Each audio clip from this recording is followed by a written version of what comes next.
What's up, YouTube? It's here, the new Mudman GW9500. Let's check this baby out. Let's go.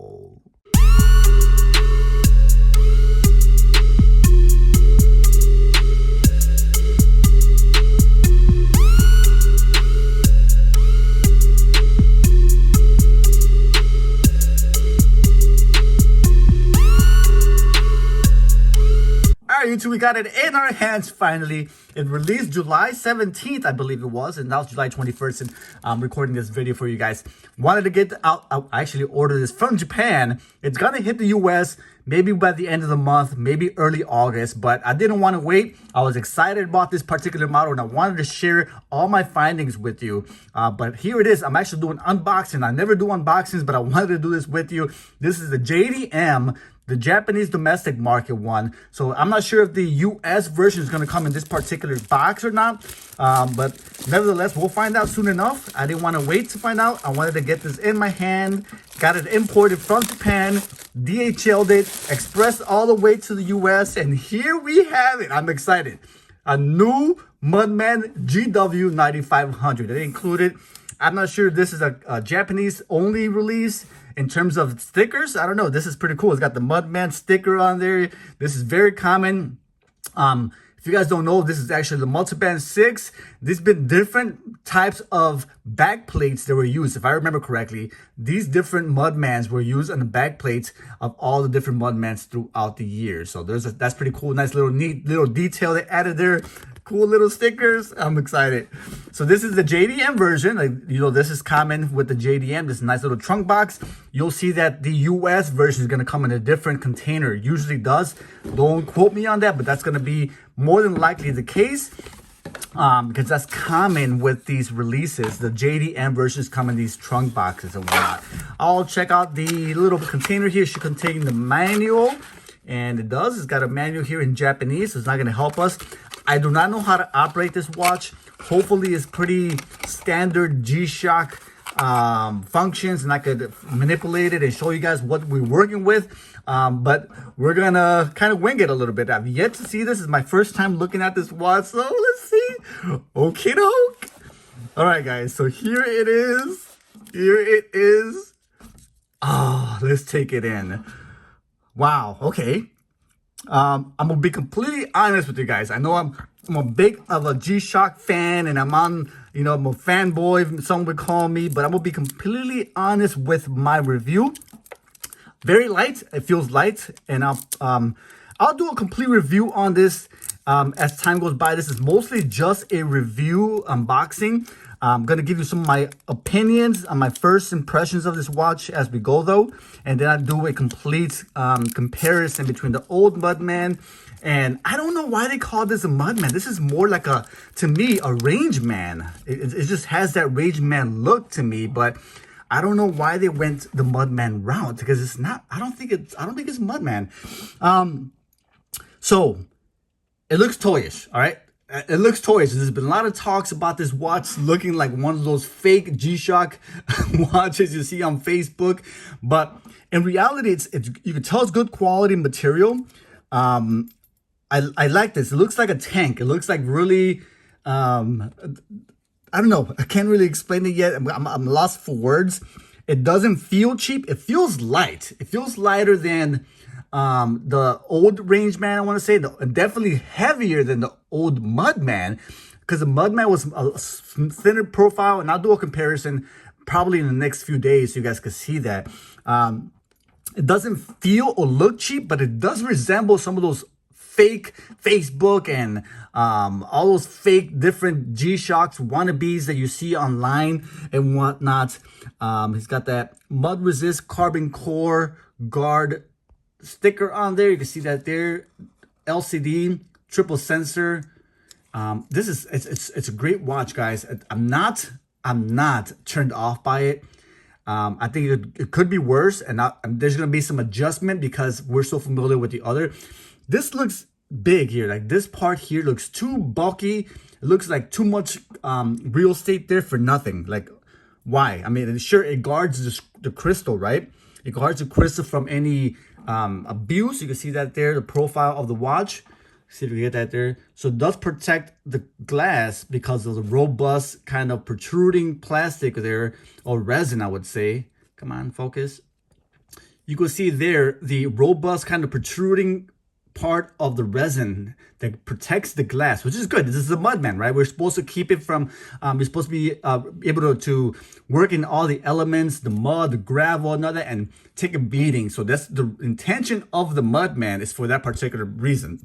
Now you see, typically, historically, Mudmans have had a covering in their watches to protect the buttons and keep from dirt and debris from entering the buttons and kind of prevent you from manipulating those buttons. But in this case, it's not. It's kind of has an opening there. You can see it, and the button protrudes. You can see it sticks out a little bit there.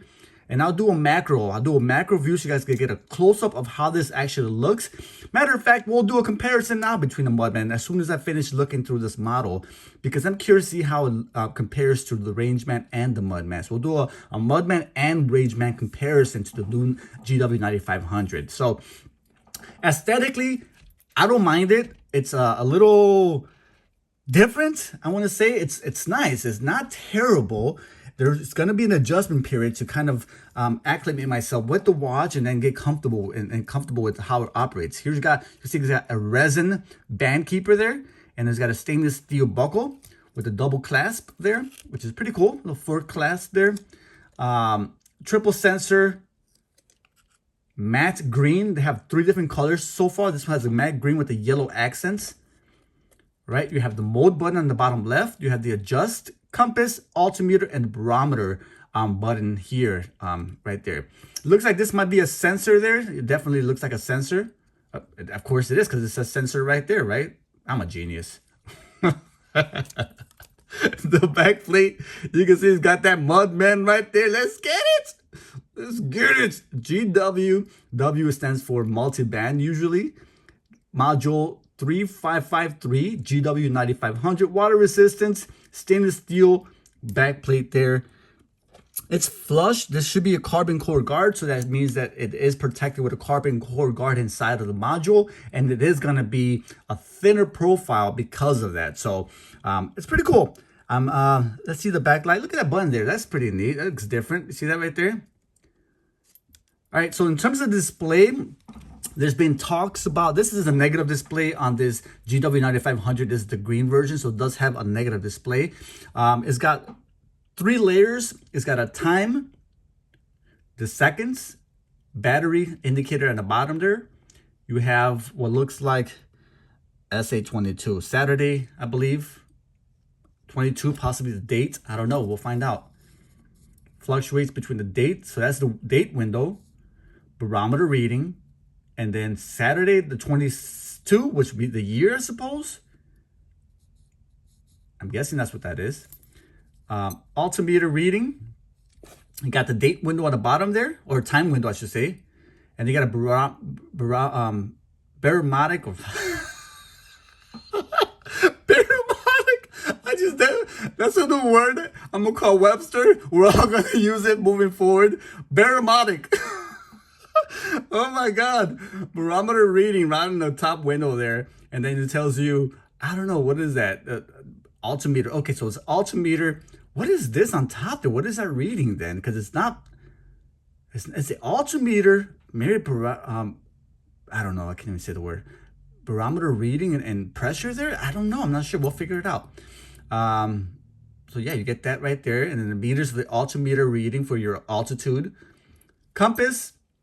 So you have, this is cool. It's got a dual layer. So this watch is different in the sense that it's got kind of like some of the Pro Treks. It's got this dual window, right? So you have the bottom window, which gives you the readings there for a digital display, and then also your, I don't know, degrees or something like that, and the time. But then you also have this digital, you see that? Reading on top. So it's like, it's a dual layer window that's reading also in digital time right there, which is pretty neat, pretty accurate. It's due north, and my north is definitely that way. So that's accurate in that sense, right? So if I want to keep it flat, there you go, north. So it's accurate, there you go. And then it gives you a reading and digital display there at top. I like it, I like it a lot. All right, so now let's look at the modes with the altimeter, compass, barometer. So here's the barometer. There's the barometer right there. Okay. And the temperature. So you got the temperature reading, barometer on top graph, and then barometer pressure, I would say, on the middle screen. Okay, altimeter, barometer, and compass. And then let's go through the modes here. You got your home time, like we talked about earlier. Sun information, sun down, sun up, sun down, the dates on the top. Can you switch that? Doesn't look like you can. So sunrise, you can see right there, it tells you sunrise and sunset in the bottom. That's cool. I love that. Before, I think the other one didn't do that, if I remember correctly. Again, we'll do a comparison. Receive, so it looks like possibly your home time keeping, or maybe you're recording different sunsets, I guess, I would say, because you can still see there's two readings.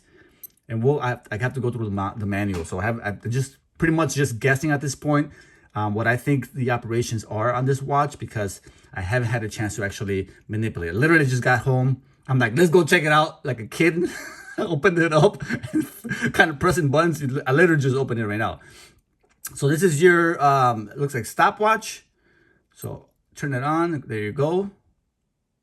Pretty legible. And then reset it. Cool. Very nice. Timer.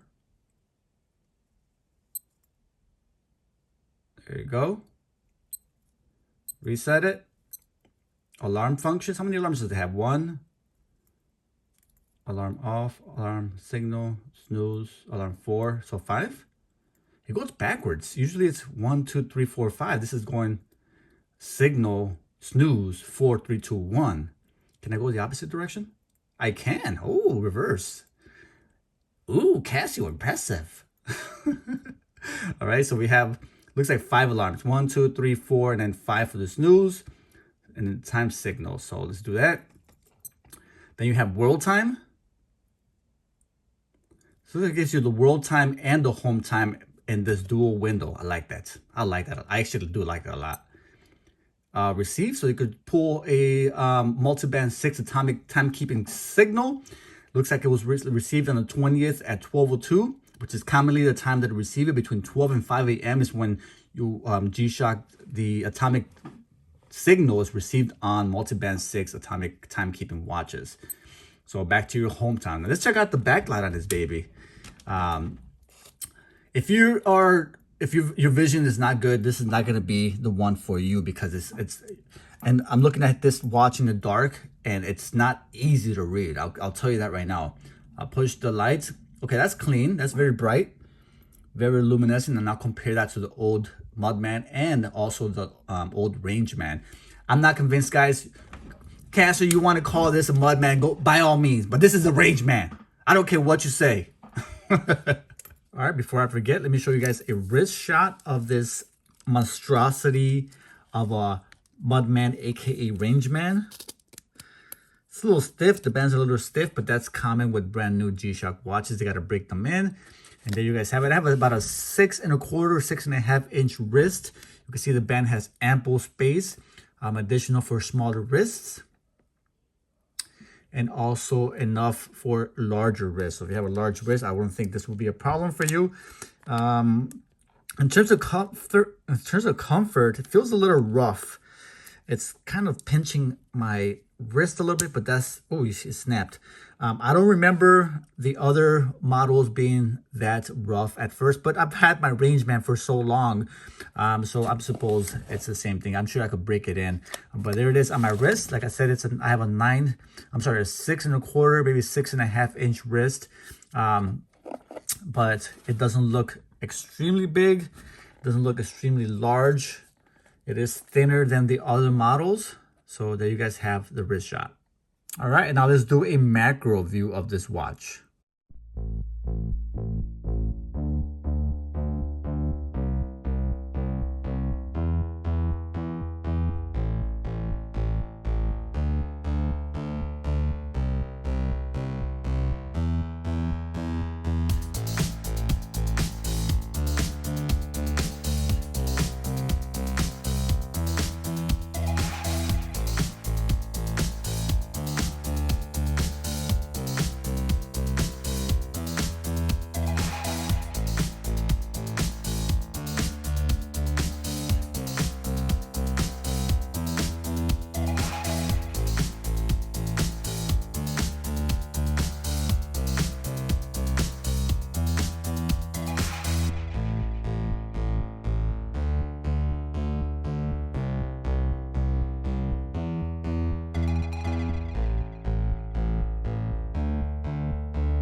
All right, so there you guys have that. The GW-9500.